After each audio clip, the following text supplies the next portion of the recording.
Hello everyone, I welcome you all in my YouTube channel arts of the classes. Operating system की series के अंदर आज हम लोग देखने वाले हैं प्रोसेस सिंक्रोनाइजेशन। तो सबसे पहले होता क्या है प्रोसेस सिंक्रोनाइजेशन और हमें क्यों इसकी रिक्वायरमेंट पड़ी, ये सब चीज़ें आज हम लोग डिस्कस करने वाले हैं। तो आपने अभी तक चैनल को सब्सक्राइब नहीं किया है तो प्लीज़ चैनल को सब्सक्राइब करें, बेल आइकन को प्रेस करें ताकि आने वाले वीडियोज़ के अपडेट्स आप लोगों को रेगुलरली मिलते रहें। चलो स्टार्ट करते हैं प्रोसेस सिंक्रोनाइजेशन। तो गाइस, इसकी प्रॉब्लम जो है वो कहाँ से अराइज हुई, हमारे कोऑपरेटिंग प्रोसेसेस से अराइज हुई।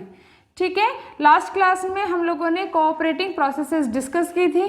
तो कोऑपरेटिंग प्रोसेसेस होती क्या है, बेसिकली कोऑपरेटिंग प्रोसेसेस होती है जैसे P1 एंड P2, दो प्रोसेसेस हैं और सेम टाइम पे दोनों का एग्जीक्यूशन हो रहा है। ठीक है, उस केस में दोनों प्रोसेसेस यदि एक दूसरे को इफेक्ट कर रही है तो उस केस में ये प्रोसेसेस हो जाती है कोऑपरेटिंग प्रोसेसेस। ठीक है, तो हम डायरेक्टली क्या बोल सकते हैं, a process that is being affected by the another process और affecting to the another process is called the cooperating processes. ठीक है, अब यहाँ पे ये इफेक्ट कैसे होती है, एक्चुअली होता क्या है, इन प्रोसेसेस के अंदर कुछ हमारे पास में रिसोर्स हो गया। सपोज टू बी दोनों प्रोसेसेस प्रिंटर का यूज कर रही है। ठीक है, तो यदि वो दोनों प्रोसेसेस एक साथ यूज करती है तो उस केस में यहाँ पे कॉन्फ्लिक्ट अराइज हो जाएगा कि किसको कौन सी प्रोसेस को पहले प्रिंटर यूज किया जाए, कौन सी प्रोसेस का बाद में यूज किया जाए। ऐसा तो नहीं होना चाहिए ना, एक पेज आपके P1 का आ गया, एक पेज P2 का आ गया, फिर एक पेज P1 का आ गया, फिर एक पेज P2 का आ गया। ठीक है, इट इज़ नॉट रिक्वायर्ड। हमें क्या चाहिए कि जो भी प्रोसेस जो एंटर करी है एक बार में एक ही प्रोसेस का डेटा सारा बाहर आए, देन सेकंड प्रोसेस का डेटा हमारे पास में बाहर आए। ठीक है, ऑल्दो ये दोनों प्रोसेसेस आपका जो एग्जीक्यूशन चल रहा था उसके अंदर पैरेलली चल रही थी। ठीक है, स्टिल हमारा जो आउटपुट का रिक्वायरमेंट है वो क्या है, पहले एक का बाहर आए देन दूसरी का बाहर आए। ठीक है, तो ये प्रॉब्लम्स अराइज हो जाती है हमारे पास में कोऑपरेटिंग प्रोसेसेस के अंदर। ठीक है, तो कोऑपरेटिव प्रोसेस के अंदर जो प्रॉब्लम अराइज होती है वो कौन सी प्रॉब्लम होती है, क्या बोलते हैं हम उसको बोलते हैं हमारे पास में प्रोड्यूसर कंज्यूमर प्रॉब्लम। ठीक है, तो यहाँ पे प्रोड्यूसर कंज्यूमर जो प्रॉब्लम है इसके अंदर क्या होता है, एक तो प्रोड्यूसर होता है जो वैल्यूज को प्रोड्यूस कर रहा है और एक कंज्यूमर होता है जो वैल्यूज को यूज कर रहा है। फॉर एग्जाम्पल हमारे पास में कुछ रिसोर्सेज रखे हुए हैं। ठीक है, अब यहाँ पे जो ये रिसोर्सेज हैं उनके काउंटर की जो वैल्यू है सपोज टू बी वो हो गई 5। ठीक है, एक प्रोसेस P1 है और या फिर हम लोग बोल सकते हैं ये प्रोड्यूसर प्रोसेस है और एक हमारे पास में है कंज्यूमर प्रोसेस। तो यहाँ पे बेसिकली हो क्या रहा है कि जैसे सपोज टू बी मैंने 5 इंस्टेंसेस बनाए। किसके इंस्टेंसेस, सपोज टू बी मेरे पास में कोई ऑर्गेनाइजेशन है और उस ऑर्गेनाइजेशन में 5 प्रिंटर रखे हुए हैं। क्या रखे हुए हैं, 5 प्रिंटर रखे हुए हैं। टोटल नंबर ऑफ प्रिंटर्स कितने हैं, 5 है। ठीक है, अब यहाँ पे सपोज टू बी अब मेरे पास में अभी जो बिजी प्रिंटर्स है वो कितने हैं, 2 मेरे पास में बिजी प्रिंटर हैं और 3 मेरे पास एम्प्टी प्रिंटर हैं। ठीक है, अब यहाँ पे काउंटर शो कर रहा है कि यहाँ पर 3 अवेलेबल प्रिंटर्स आपके पास में करंट सिनेरियो में अवेलेबल है। ठीक है, उसके बाद में जो प्रोड्यूसर है वो क्या करता है, जैसे ही कोई प्रिंटर एम्प्टी हो जाता है और मतलब खाली हो जाता है, अवेलेबल हो जाता है, उस केस में यहाँ पे क्या हो जाता है, ये प्रिंटर खाली हो गया और यहाँ पे ये काउंटर की वैल्यू को बढ़ा करके प्लस कर देता है और यहाँ पे काउंटर की वैल्यू क्या हो जाएगी, 4 हो जाएगी। ठीक है, इसी जगह पे यदि अपन कंज्यूमर की बात करें तो कंज्यूमर क्या करता है, कंज्यूम करता है। तो मतलब क्या हुआ कि जैसे ही कोई भी अनदर प्रिंटर यहाँ पे बिजी होता है उसको कोई ना कोई प्रोसेस, कोई ना कोई प्रिंटिंग टास्क अलॉट होती है, उसके बाद में आपके ये काउंटर की जो वैल्यूज़ हैं उसको क्या कर देता है, लेस कर देता है। ठीक है, और यहाँ पे वैल्यू क्या हो जाएगी, 2 हो जाएगी। बट एक्चुअली हो क्या रहा है, प्रॉब्लम कहाँ हो रही है, यदि वो कर रहा है कोई दिक्कत नहीं थी, ये पहले हो जाता है देन ये हो जाता है, कोई इशू नहीं था। पर दोनों प्रोसेसेस कंज्यूमर और आपका प्रोड्यूसर दोनों यदि एक साथ पहुंच जाते हैं तो एक तो बोल रहा है कि काउंटर की वैल्यू को इंक्रीमेंट करो और एक बोल रहा है कि काउंटर वैल्यू को डिक्रीमेंट करो। तो काउंटर की दो वैल्यूज अराइज हो गई एट ए टाइम पे, एक में 4 बोल रहा है और एक 2 बोल रहा है। तो इसीलिए हम लोग यहाँ पे बोलते हैं कि यहाँ पे इनकंसिस्टेंसी जनरेट हो रही है, क्योंकि एक ही वेरिएबल की अलग अलग वैल्यूज यहाँ पे शो हो रही है। ठीक है, तो ये होती है आपके producer consumer problem. Producer produce करता जा रहा है, कंज्यूमर कंज्यूम करना है, प्रोड्यूसर मतलब इंक्रीज कर रहा है, कंज्यूमर मतलब डिक्रीज करता जा रहा है। ठीक है, अब यहाँ पे बेसिकली ये है कि हमें किस तरीके से अपनी प्रॉब्लम को सॉल्व करना चाहिए कि कंज्यूमर जब अपनी वैल्यू को कंज्यूम करे तो प्रोड्यूसर ऑलरेडी प्रोड्यूस कर चुका हो। ठीक है, यदि उसको इंक्रीज करना है तो वो ऑलरेडी कर चुका हो, उसके बाद में कंज्यूमर उसको कंज्यूम करे। सपोज टू बी यहाँ पे सारे के सारे जो इंस्टेंसेस है वो आपके कंज्यूम हो चुके हैं, कोई भी फ्री इंस्टेंस अवेलेबल नहीं है। ठीक है, तो उस केस में आपका कंज्यूमर उस प्रोसेस को एग्जीक्यूट नहीं कर सकता क्योंकि उसके पास में अवेलेबिलिटी नहीं है। तो उस केस में पहला प्रोड्यूसर वर्क करना चाहिए, देन आपका कंज्यूमर वर्क करना चाहिए, ताकि उसको कोई ना कोई आपके पास में अवेलेबिलिटी मिल जाए। ठीक है, तो ये होती है आपके प्रोड्यूसर कंज्यूमर प्रॉब्लम। अब यहाँ पे एक सिनेरियो है, क्या सिनेरियो है कि आपके जो प्रोड्यूसर कंज्यूमर प्रॉब्लम का जो सॉल्यूशन है वो क्या है कि कोई ना कोई पर्टिकुलर ऑर्डर फॉलो किया जाए, या तो प्रोड्यूसर पहले किया जाए या कंज्यूमर पहले किया जाए। ठीक है, तो जब हम लोग ऐसा बोलते हैं कि हमारे पास में P1 और P2 दो प्रोसेसेस हैं और दोनों एक साथ होने की जगह पे यदि एक ऑर्डर हो गया P1 एंड P2 इस ऑर्डर में होती है और एक होता है आपके P2 एंड P1। ठीक है, तो यहाँ पे आउटपुट अलग है, यहाँ पे आउटपुट अलग है, सपोज टू बी। ठीक है, दो सिनेरियोज हो गए आपके पास में। तो इस केस में यदि आपके सेम टाइम पे एट द सेम टाइम दो प्रोसेसेस जो है एक साथ एग्जीक्यूट होती है सेम रिसोर्स के ऊपर और उनका जो आउटपुट है वो उनकी ऑर्डरिंग पर डिपेंड करता है, इन दैट सिनेरियो ये कौन सी कंडीशन हो गई आपके पास में? रेस कंडीशन हो गई। कौन सी कंडीशन हो गई? रेस कंडीशन आपके यहाँ पे हो गई।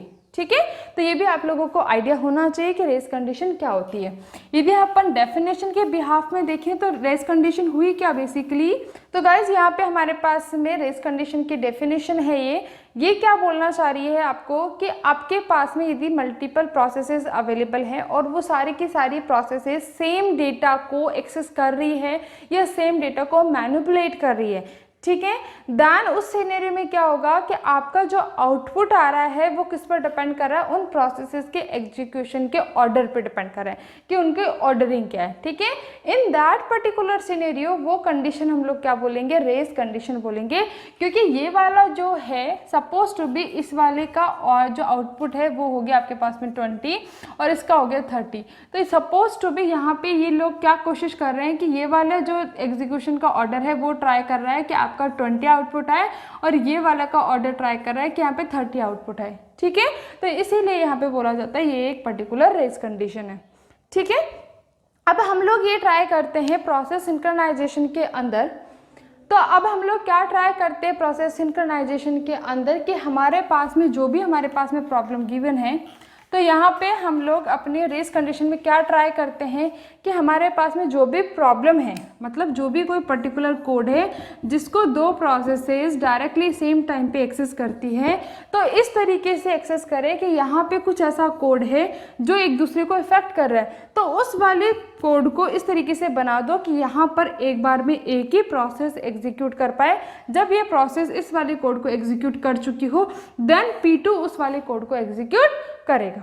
ठीक है, तो यहाँ पे जो पर्टिकुलर कोड है जिसकी वजह से ये एक दूसरे को इफेक्ट कर रहे हैं, बस ओनली उसी कोड पे हम लोग रेस्ट्रिक्शंस लगाएंगे, अदर कोड पे हमें रेस्ट्रिक्शन लगाने की रिक्वायरमेंट नहीं है, क्योंकि उसके पहले वाले कोड को और उसके बाद वाले कोड को वो दोनों प्रोसेसेस पैरेलली चला सकते हैं, क्योंकि उनके अंदर कोई भी ऐसा डेटा एलिमेंट नहीं रखा हुआ जो एक दूसरे को इफेक्ट करे। तो ये आपके बेसिक बैकएंड स्टोरी है आपके प्रोसेस सिंक्रोनाइजेशन की। ठीक है, तो हमारे पास में जो कोऑपरेटिंग प्रोसेसेस के प्रॉब्लम है उसको हम लोग किस में कन्वर्ट कर देते हैं? हमारे पास में क्रिटिकल सेक्शन प्रॉब्लम में हम लोग कन्वर्ट कर देते हैं। क्रिटिकल सेक्शन प्रॉब्लम होती क्या है? सपोज टू बी डू, यहाँ पे हो गया हमारे पास में एंट्री सेक्शन, देन हो गया हमारे पास में क्रिटिकल सेक्शन, ठीक है, और ये हो गया हमारे पास में एग्जिट सेक्शन, और ये हो गया हमारे पास में रिमाइंडर सेक्शन।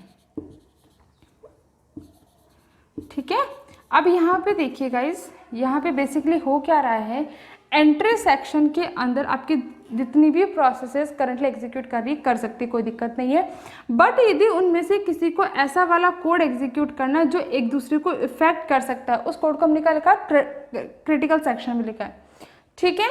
तो इस वाले कोड से पहले आपको जो एंट्री सेक्शन है उसमें कुछ ऐसा कोड लिखा हुआ होगा जिसके अंदर किसी पर्टिकुलर प्रोसेस को क्या करना पड़ेगा, लॉक अक्वायर करना पड़ेगा, मतलब परमिशन लेनी पड़ेगी कि क्या मैं अपने क्रिटिकल सेक्शन को एग्जीक्यूट कर लूँ। यदि उसे वो लॉक मिल जाता है, ठीक है, कौन से केस में मिलेगा, जब कोई अदर प्रोसेस उस सेक्शन में एग्जीक्यूट नहीं कर रही होगी तब उसको क्या मिलेगा, लॉक मिलेगा, ठीक है। परमिशन मिली देन वो उसको एग्जीक्यूट करेगा, जैसे ही परमिशन मिली एग्जीक्यूट किया देन उसके बाद में जो लॉक उसने एक्वायर किया था वो उसको क्या कर देगा, रिलीज कर देगा, ठीक है। जैसे उसने रिलीज किया तो अनदर प्रोसेस है जो उस लॉक का वेट कर रही है, उनमें से कोई अनदर प्रोसेस वहाँ पे सेलेक्ट हो जाएगी, देन वो अपने पर्टिकुलर क्रिटिकल सेक्शन का एग्जीक्यूट करेगी, देन अगेन वो अपनी लॉक को रिलीज करेगी। तो इस तरीके से आपके क्रिटिकल सेक्शन प्रॉब्लम्स डिवाइडेड होती है। इस तरीके से हमारा अल्टीमेट गोल है ताकि हमारे प्रॉब्लम्स जो प्रोसेस सिंक्रोनाइजेशन की है जिसकी वजह से एक दूसरे इफेक्ट कर रहे थे उसको रिमूव किया जाएगा, ठीक है। यहाँ पे होगा क्या, यहाँ पे पैरेलल एग्जीक्यूट हो सकता है, यहाँ पे हो सकता है, यहाँ पे हो सकता है, ओनली क्रिटिकल सेक्शन में नहीं हो सकता क्योंकि ये कहीं ना कहीं इफेक्ट एक दूसरे को कर रही है, ठीक है। तो इस तरीके से हम लोग अपने प्रॉब्लम्स को सॉल्व करने की कोशिश करेंगे। अब यहाँ पे यदि हमें इस तरीके से काम करवाना है कि यहाँ पे लॉक एक्वायर हो, यहाँ पे रिलीज हो, यहाँ पे हमारा रिमेंडेड सेक्शन मतलब जो भी कोड आपका रह गया हो वो यहाँ पे एग्जीक्यूट हो जाएगा उस पर्टिकुलर प्रोसेस का। तो यहाँ पे भी आपके पास में बेसिकली 3 आपकी कंडीशन है जो यहाँ पे फुलफिल होनी चाहिए इस तरीके से एग्जीक्यूट करने के लिए। तो वहाँ पे पहली कंडीशन है हमारे पास में म्यूचुअल एक्सक्लूजन, ठीक है। दूसरी है हमारे पास में प्रोग्रेस, ठीक है, और तीसरी हमारे पास में बाउंडेड वेटिंग। अब यहाँ पे जो म्यूचुअल एक्सक्लूजन है उसका मतलब ये है कि एक बार में ओनली एक ही प्रोसेस आपके क्रिटिकल सेक्शन में एंटर कर सकती है, मतलब only atomic process will be allowed to execute in that particular section at a time. कितनी भी प्रोसेसेस पैरेलली एग्जीक्यूट हो, क्रिटिकल सेक्शन में ओनली एक ही प्रोसेस एक टाइम पर अलाउड होगी, ठीक है। देन नेक्स्ट है हमारे पास में प्रोग्रेस। तो प्रोग्रेस क्या बोलती है कि यहाँ पे ऐसा भी नहीं होना चाहिए कि जैसे suppose to be entry section के अंदर बहुत सारी प्रोसेसेस एग्जीक्यूट कर रही थी और यहाँ पे बहुत सारी प्रोसेसेस वेट कर रही है क्रिटिकल सेक्शन में एग्जीक्यूट करने की, ठीक है। इस तरीके से बहुत सारे P1, P2, P3, P4 processes यहाँ पे वेट कर रही है, ठीक है। अब यहाँ पे किसी को एग्जीक्यूशन मिल गया, P1 को एग्जीक्यूशन मिल गया या P2 को मिल गया, तो वो कहाँ आ गया, आपका एग्जिट सेक्शन से उसने रिलीज कर दिया लोग, देन वो कौन से में एग्जीक्यूट कर रही है, वो P2 जो है वो अपने रिमाइंडर सेक्शन में एग्जीक्यूट कर रही है, ठीक है। अब सपोज टू भी उसको आगे फिर एक बार क्रिटिकल सेक्शन चाहिए तो उस केस में P2 को क्रिटिकल सेक्शन नहीं मिलेगा, क्योंकि ऐसा तो क्या हो जाएगा, यदि इसी को क्रिटिकल सेक्शन दोबारा मिल गया तो मतलब ये P2 ही अपना अपना एग्जीक्यूशन करती जाती है, अदर प्रोसेसेस का नंबर नहीं आएगा। तो यहाँ पे क्या कंडीशन फुलफिल की गई है प्रोग्रेस के अंदर, जो भी प्रोसेसेस अपने रिमाइंडर सेक्शन में एग्जीक्यूट हो रही हैं वो सारी की सारी प्रोसेसेस एंट्री सेक्शन में आकर के क्रिटिकल सेक्शन के लिए पार्टिसिपेट नहीं कर सकती, वो यहाँ पे आकर के वेट नहीं कर सकती, क्योंकि जब तक इनका रिमाइंडर सेक्शन पूरा नहीं होता तब तक इनको वेटिंग स्टेट में रखा जाएगा, और देन जब ये वेटिंग स्टेट से हट जाएंगे यहाँ पे प्रोसेसेस के अंदर, देन वो अगेन यदि उसको चाहिए तो वो यहाँ पे डायरेक्टली आ सकती है, ताकि यहाँ पे कोई भी ऐसी प्रोसेस ना हो रहे जिसका नंबर ही नहीं आ रहा, क्योंकि जो पहले एग्जीक्यूट हो चुकी है वही बार बार रिक्वेस्ट करती जा रही है, मे भी बार बार उसको आपका क्रिटिकल सेक्शन अलॉट करने का सिलेक्शन होता जा रहा हो, ठीक है। इस चीज़ को प्रोटेक्ट करने के लिए यहाँ पे अलाउ किया गया है कि जो प्रोसेसेस रिमाइंडर सेक्शन में है उनको अलाउ मत करो, ठीक है। लास्ट है आपके पास में बाउंडेड वेटिंग। तो बाउंडेड वेटिंग ये बोलता है कि यदि किसी प्रोसेस ने एंट्री सेक्शन के अंदर रिक्वेस्ट की है, क्या की है, रिक्वेस्ट की है, और जब उसको क्रिटिकल सेक्शन अलॉट होगा, ठीक है, जो अपने अलॉट होगा उसके बीच में कितनी प्रोसेसेस मैक्सिमम एग्जीक्यूट हो सकती है वो ऑलरेडी डिफाइंड होनी चाहिए। ऐसा नहीं है कोई प्रोसेस रिक्वेस्ट कर दे बट उसको ये अलॉटमेंट हो ही नहीं रहा है क्योंकि बीच में बहुत सारी अदर प्रोसेसेस हायर प्रायोरिटी वाली आती जा रही है और इसका एग्जीक्यूशन हो ही नहीं पा रहा है। तो ऐसा भी नहीं होना चाहिए कि यहाँ पे fix number of processes allowed होनी चाहिए मैक्सिमम, कि जैसे सपोज टू बी यदि किसी ने रिक्वेस्ट की तो हो सकता है ऑलरेडी कोई प्रोसेस चल रही है तो मैक्स टू मैक्स 5 प्रोसेसेस इसके एग्जीक्यूशन में चल जाए देन इसका नंबर आएगा ही आएगा। ऐसा नहीं है कि बहुत लंबे टाइम तक डिले में चली जाए। तो इस तरीके से ध्यान रखा गया आपके प्रोसेस सिंक्रोनाइजेशन के अंदर आपके प्रॉब्लम्स को सॉल्व करने के लिए। ठीक है, अब ये तो ओवरव्यू था कि किस तरीके से इन चीज़ों का ध्यान रखा गया आपके म्यूचुअल एक्सक्लूजन का, प्रोग्रेस का एंड बाउंडेड वेटिंग का। ठीक है, अब यहाँ पे आपके पास में 3 सॉल्यूशंस अवेलेबल हैं प्रोग्रामेटिकली कि किस तरीके से इन तीनों कंडीशंस को फुलफिल किया जाता है, क्योंकि कई बार डायरेक्टली इन तीनों से डायरेक्टली क्वेश्चन पूछ लिया जाता है। तो गाइस ये है आपके पास में पहला सॉल्यूशन क्रिटिकल सेक्शन प्रॉब्लम का 2 प्रोसेस सॉल्यूशन। इसके अंदर आपके पास में 2 प्रोसेसेस गिवन है P1 एंड P2। ठीक है, और एक ग्लोबल वेरिएबल है दोनों के बीच में क्या, टर्न।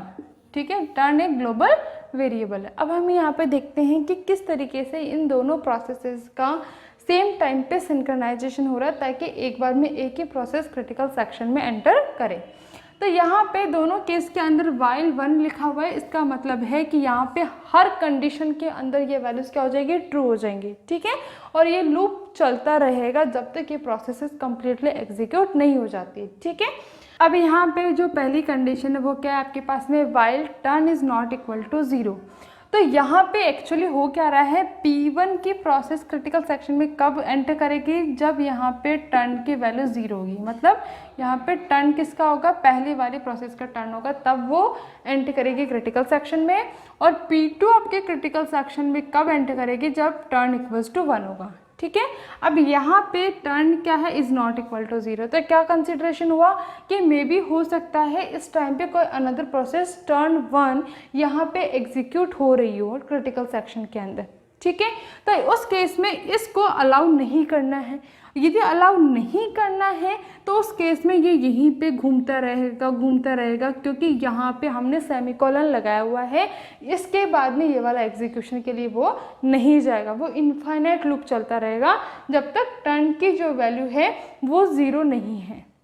ठीक है, क्योंकि हो सकता है ना टर्न की वैल्यू 1 हो और आपका जो ये P2 प्रोसेस है वो एग्जीक्यूट हो रहा हो। तो ये कंडीशन जब तक ट्रू है तो उस केस में ये नीचे नहीं जाने देगा, ये ओनली इसी लूप के अंदर कंटिन्यूसली एग्जीक्यूट होता रहेगा। ठीक है, क्योंकि यहाँ पे turn is not equal to 0 है। अब उस सिनेरियो के अंदर सपोज टू भी यहाँ पे टर्न की वैल्यू 1 होती और यदि यहाँ पे टर्न की वैल्यू 1 होती तो उस सिनेरियो के अंदर आपका ये वाला क्रिटिकल सेक्शन एग्जीक्यूट होता और देन उसको क्या बना देता, ये टर्न की वैल्यू को 0 बना देता। जैसे ही टर्न की वैल्यू को 0 बनाता, क्योंकि ये भी पैरेलली चल रही है, तो उस केस में ये वाली जो कंडीशन है वो फॉल्स हो जाती। ठीक है, क्योंकि टर्न की वैल्यू 0 हो गई, फॉल्स हो गई, मतलब इस वाले लूप के अंदर वो एग्जीक्यूट नहीं करेगा इनफाइनाइटली और वो इसको स्किप कर देगा और देन अपनी क्रिटिकल सेक्शन को एग्जीक्यूट करेगा। अगेन यहाँ पे जैसे उसने एग्जीक्यूशन किया, टर्न की वैल्यू क्या हो जाएगी, 1 हो जाएगी। 1 जैसे ही हुई, आपकी जो P1 प्रोसेस है इसके अंदर टर्न 1 हो गया, तो ये वाली जो कंडीशन है वो क्या हो गई आपके पास में, फॉल्स हो गई। और यदि यहाँ पे कंडीशन फॉल्स हो गई, इसका मतलब है ये अपने क्रिटिकल सेक्शन में एंटर कर सकता है और एग्जीक्यूट कर लेगा, देन अगेन टर्न 0 को बना देगा और फिर वापस से P0 जो प्रोसेस है, P1 जो प्रोसेस है वो एग्जीक्यूट हो जाएगी। तो यहाँ पे सीक्वेंस चल कैसे रही है कि सपोज टू बी स्टार्टिंग के अंदर P1 एग्जीक्यूट हो रहा है, फिर P2, फिर वापस P1, फिर P2, इस तरीके से यहाँ पे एग्जीक्यूशन हो रहा है। मतलब क्या हो रहा है, ये अपना पास P2 को दे रहा है, P2 वापस से P1 को दे रहा है, P1 P2 को दे रहा है। तो यहाँ पे पास ऑन करते जा रहे हैं। कहने का मतलब क्या हुआ, जब ये अपने रिमाइंडर सेक्शन में है तब ये दूसरे प्रोसेस के लिए एग्जीक्यूट के लिए रिक्वेस्ट कर रहा है और अगेन उसका नंबर आता जा रहा है। ठीक है, क्योंकि यही तो हो रहा है, P1 ने अपना क्रिटिकल सेक्शन एग्जीक्यूट किया, उसको रिमाइंडर सेक्शन में ही है, P2 ने एग्जीक्यूट कर लिया और P2 ने जैसे एग्जीक्यूट किया, क्योंकि अभी तक तो P1 रिमाइंडर में ही है, स्टिल P1 ने रिक्वेस्ट कर दिया, P1 को आपके प्रोसेस आपका क्रिटिकल सेक्शन का एलोकेशन मिल गया है। ठीक है, तो इस सिनेरियो के हम लोग क्या बोल सकते हैं, यहाँ पे जो हमारी 3 कंडीशंस है वो पूरी फुलफिल नहीं होती। यहाँ पे म्यूचुअल एक्सक्लूजन फुलफिल हो रहा है, बाउंडेड वेटिंग फुलफिल हो रहा है बट यहाँ पे प्रोग्रेस फुलफिल नहीं हो रहा, तो ये आपका बेस्ट सॉल्यूशन नहीं है, ठीक है, क्योंकि यहाँ पे आपकी जो प्रोग्रेस है वो फुलफिल नहीं हो रही है, ठीक है।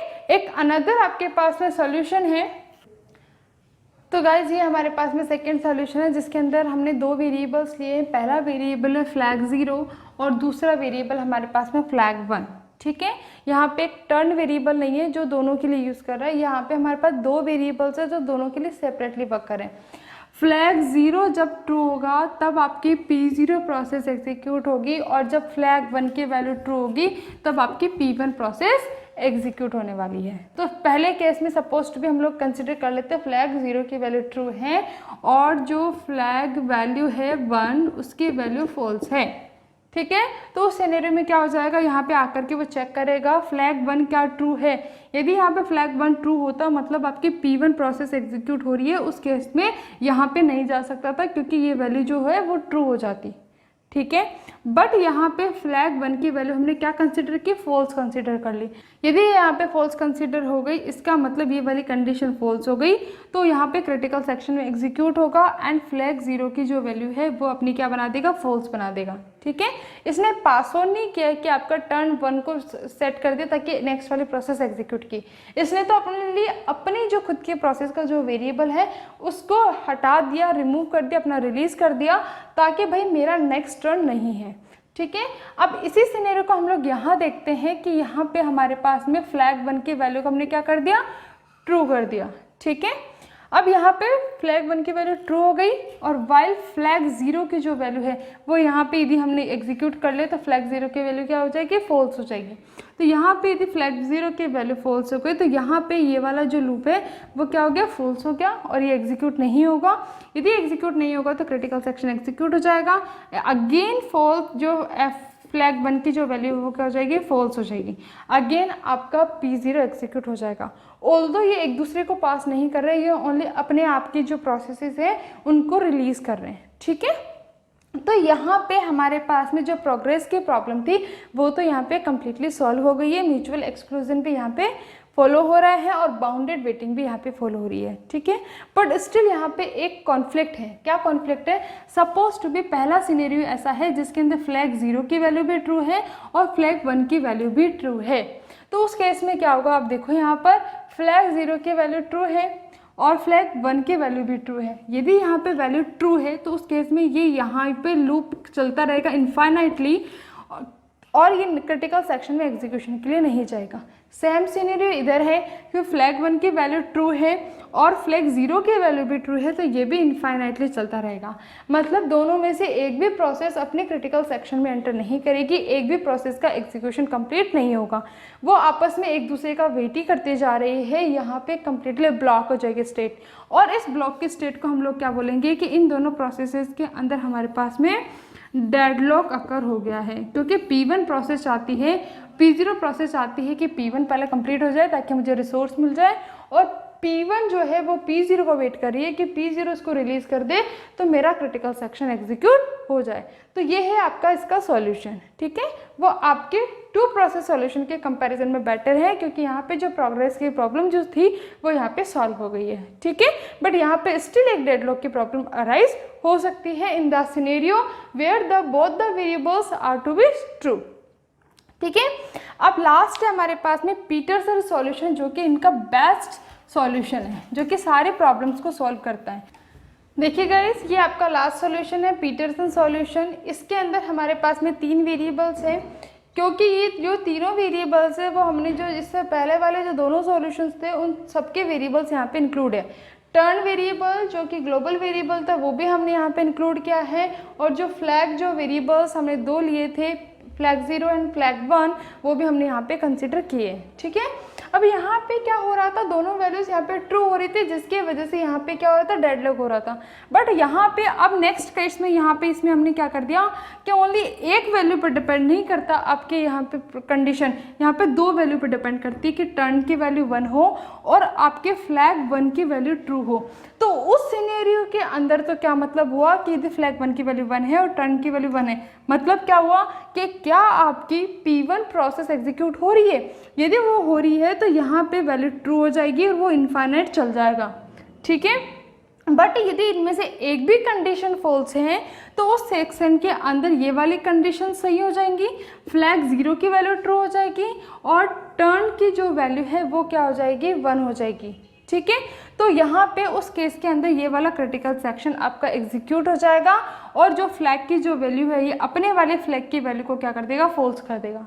इस केस के अंदर यदि आपकी फ्लैग 1 की वैल्यू ट्रू है और फ्लैग टर्न की वैल्यू 0 है तो उस सिनेरियो के अंदर आपके क्रिटिकल सेक्शन यहाँ पे एग्जीक्यूट हो जाएगा और यहाँ पे आपकी कंडीशंस को ये अपने वाले लॉक को रिलीज कर देगा। ठीक है, तो ये है आपका पीटरसन सॉल्यूशन। इसके अंदर आप कोई भी सिचुएशन ले लें, किसी भी सिचुएशन के अंदर आपकी ट्रू और फॉल्स की कॉम्बिनेशंस आप यहाँ पे लेके देख सकते हैं।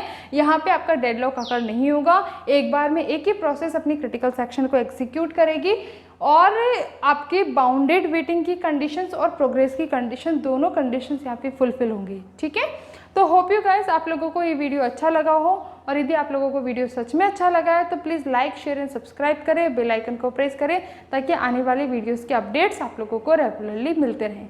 Thank you.